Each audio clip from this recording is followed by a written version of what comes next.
ఏం రారా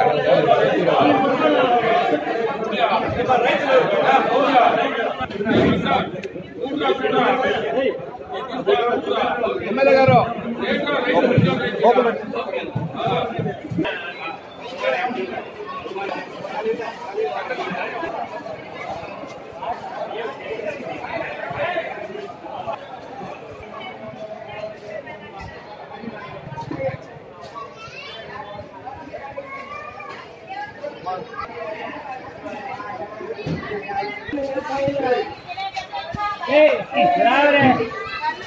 बाग डाल रहे हैं बाग डाल रहे हैं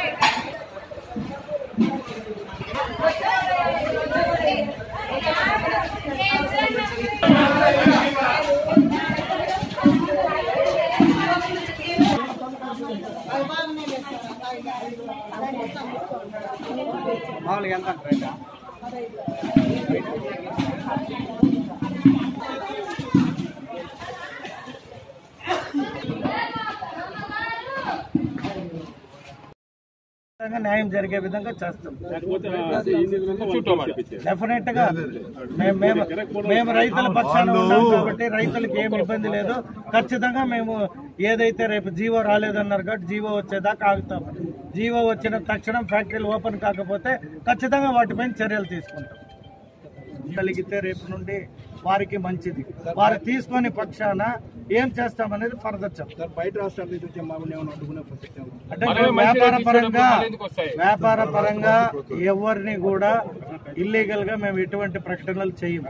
మేము కోరుకునేది ముందు మా చిత్తూరు రైతుల దగ్గర నుండి కొనాలి అని డిమాండ్ పెడతాం తప్పితే మీరు ఇంకొకరి దగ్గర కొనకూడదు, పలానా వాళ్ళదే కొనాలి, పలానా టీడీపీ వాళ్ళదే కొనాలి, లేదా పలానా వాళ్ళదే అటువంటివి ఏవి మా ప్రభుత్వంలో ఎప్పుడు కూడా ఆదేశించారు. రైతులు అందరూ రైతులే.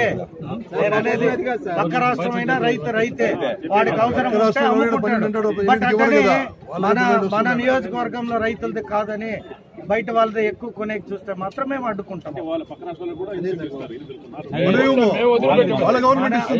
ఆంధ్ర పర్మిట్ ఉన్న కాయకి మాత్రమే మీరు ఇల్లీగల్ గా తోలేసి మేము తోలినామంటే అదంతా నడవదు. అందుకనే రేపు క్లియర్ గా పేపర్లలో కూడా నీట్ గా నైట్ కి జీవో రావచ్చు.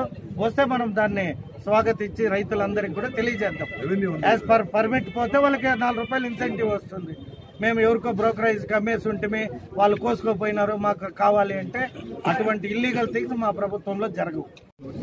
అలాగే అగ్రికల్చర్ సుమిత్ కుమార్ గారు ప్లస్ పూతలపట్ట ఎమ్మెల్యే మురళీమోహన్ గారు, చిత్తూరు ఎమ్మెల్యేగా నేను అందరూ కలిపి రైతుల తరపున ఎంతో ఎక్సర్సైజ్ చేసి ప్రభుత్వానికి ప్రకారం మన ప్రియతమ ముఖ్యమంత్రి కూడా ఒక రైతు బిడ్డే కాబట్టి రైతుల కష్టాన్ని తెలిసి ఇవాళ అంటే నిన్ననే అనౌన్స్ చేశారు. ఇవాళ ప్రత్యేకంగా అచ్చెన్నాయుడు గారు ఒక స్టేట్మెంట్ ఇవ్వడం జరిగింది. 8 రూపాయలు ఫ్యాక్టరీ వారు రైతులకి ఇవ్వాల్సిందిగా 4 రూపాయలు ఆంధ్ర ప్రభుత్వం నుండి ఇచ్చే విధంగా టోటల్ 12 రూపాయలు ఏదైతే నిర్ణయించారో వాటి ప్రకారం ఎక్కడ కూడా మండీల వారు కావచ్చు, బ్రోకరేజ్ చేసే వాళ్ళు కావచ్చు, ఫ్యాక్టరీ వాళ్ళు కావచ్చు, ఎక్కడ కూడా వైలేషన్ కాకూడదు. ఎక్కడైనా వైలేషన్ జరిగినట్టు మా నోటీస్కి వస్తే ఖచ్చితంగా వాటిపైన ఆ కంపెనీల పైన కొన్ని చర్యలు తీసుకోవడానికి వెనకడిగేసే క్వశ్చనే ఉండదు. ఎందుకంటే రైతులకి 12 రూపాయలు కూడా గిట్టదు. అయినను పక్క రాష్ట్రంలో అది కృష్ణగిరి కావచ్చు, ధర్మపురి కావచ్చు, ఇంకా అనేక ప్రాంతాల్లో మరీ దారుణంగా 4 రూపాయలు అని చెప్పే కాడికి అక్కడ రైతులు ధర్నాకి పిలుపునిచ్చారు. దాంతో అక్కడి రైతులు కూడా ఇక్కడ ఆంధ్ర ప్రభుత్వం తీసుకున్న నిర్ణయం పట్ల మన రాష్ట్రం పట్ల కూడా ఎంతో సంతోషాన్ని వ్యక్తం చేశారు. ఎందుకంటే మన రాష్ట్ర ముఖ్యమంత్రి ఎప్పుడు కూడా అన్నిట్లో ముందంజలో ఉంటారు.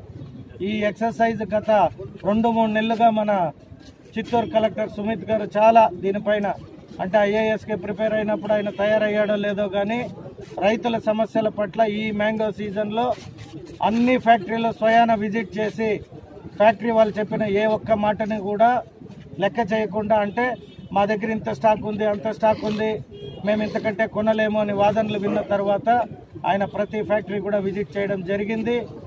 బాగా అధ్యయనం చేసిన తర్వాత రెవెన్యూ అగ్రికల్చర్ సెక్రటరీలను పిలిపించి చిత్తూరుకి ఇక్కడ ఉన్న సమస్యల్ని మొత్తం నివేదించి ముఖ్యమంత్రి దృష్టిలో పెట్టించి నిన్ననే మన అగ్రికల్చర్ మినిస్టర్ అచ్చెన్నాయుడు గారు 8 రూపీస్ ఏ ఇండస్ట్రీ వారు కూడా తక్కువ లేకుండా ఇవ్వాలి, ప్రభుత్వం అదనంగా 4 రూపాయలు ఇస్తామని తెలియజేశారు. అందుకని మా చిత్తూరు మ్యాంగో రైతుల అసోసియేషన్ తరఫున ప్రభుత్వానికి మంత్రి గారికి ప్రత్యేక ధన్యవాదాలు తెలియజేసుకుంటున్నాం. టన్ను బిల్స్ ఉంటాయో వాటిని మన ఈ అగ్రికల్చర్ డిపార్ట్మెంట్ ఉంటుంది కాబట్టి ఆ డిపార్ట్మెంట్ ద్వారా పర్మిట్లన్నీ వేసే తోలాలి.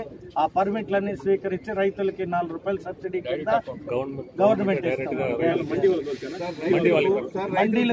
మండీలకు తోలిన బిల్లులు అవన్నీ పర్ఫెక్షన్ గా ఉండి వెరిఫికేషన్ అయితే వారికి కూడా ఖచ్చితంగా ఇస్తారు.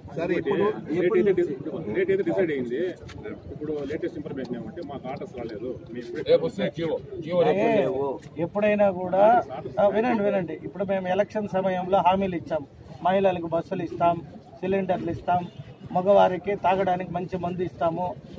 పాతకాలంలో అదే వైఎస్ఆర్ ప్రభుత్వంలో ఇచ్చినట్టు పిచికారి మందు ఇవ్వము అని చెప్పినాము. అది ప్రభుత్వంలోకి వచ్చి గెలిచి జీవోలు పెట్టి తగు మంత్రులు అయినాక కదా జరిగింది. నిన్న ముందు రైతులకు శుభవార్త చెప్పామంటే కంగారు పడకండి, ప్రభుత్వం రైతులకు అండగా ఉంటుంది అని. అది జీవో రూపంలో సెక్రటరేట్కి పోయి మంత్రి గారు ముఖ్యమంత్రి గారు నోటీస్ నుండి పోయిన తర్వాత జీవో ఇష్యూ అవుతుంది. జీవో వచ్చాక అందరికీ వస్తుంది కాబట్టి ఆ ప్రకారమే జరగాలి. కాకుండా వైలేషన్ చేస్తే ఎప్పటికప్పుడు పర్యవేక్షించి సీజ్ చేసేయడం జరుగుతుంది. అది ఫ్యాక్టరీ కానీ మండీ కానీ.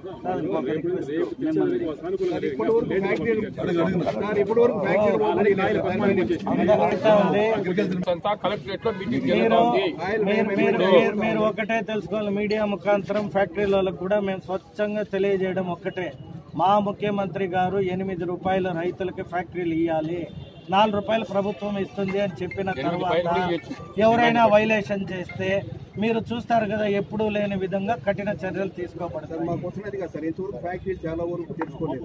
ఇక తెరుచుకుంటాయి. వాళ్ళ ఆలోచనలు ఏమున్నాయి, వ్యాపారస్తులు రైతుల కష్టాలు తెలియదు, 4 రూపాయలకు వచ్చినా తీసుకుంటారు, ఊరికే పోసిపోయినా ఎత్తుకోపోదామని ఉంటారు. సార్ ఇప్పుడు వాళ్ళు ఏమంటున్నారంటే 3 ఫ్యాక్టరీలకు ఫోన్లో కాంటాక్ట్ చేస్తున్నాం, మేము ఈసారి మామిడికాయలు కొనటం లేదు కాబట్టి బ్యాగ్స్ తెప్పించుకోలేదు, 20th పైన మాకు బ్యాగ్స్ వస్తాయి అప్పుడే. ఇప్పుడు మేము ప్రతి ఒక్క మనిషికి సమాధానం చెప్పేది ఉండదు, ఒకటే క్లియర్ ఇండికేషన్. బ్యాగులు తెచ్చుకున్నారా, బ్యాగులు తెచ్చుకోలేదా, హార్వెస్టింగ్ చేసుకుంటారా లేదా, ఇవన్నీ అనవసరం. గతంలో జరిగిన విధంగా పర్చేస్ చేయకపోతే ఆ ఫ్యాక్టరీల పైన తగు చర్యలు అన్నామంటే అర్థమేమి? అన్నిటినీ కూడా మీడియా ముందర కొన్ని మాట్లాడలేము. ఇప్పుడు సీజన్ కాయలు లాస్ అవుతాయి.